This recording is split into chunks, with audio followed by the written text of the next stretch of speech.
এবার সম্মানিত সভাপতি মহোদয়কে ফুল দিয়ে বরণ করার জন্য আমি বিনীত অনুরোধ করছি হরগারমোড়া যুব সমাজের আয়োজক কমিটির সদস্যবৃন্দদেরকে।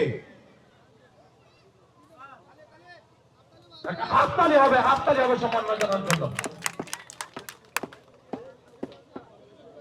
সম্মানিত সুধী,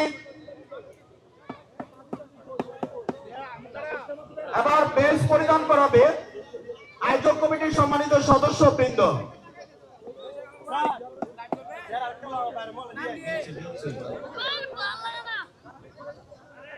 আমি পরিচয় করে দিচ্ছি ভাসানিয়া ইউনিয়ন পরিষদের সম্মানিত সাবেক চেয়ারম্যান জনাব আবু নাসের ওয়াহেদ সম্পদ ও যুগ্ম আহ্বায়ক হোমনা উপজেলা বিএনপি জনাব আবু নাসের ওয়াহেদ সম্পদ। আবার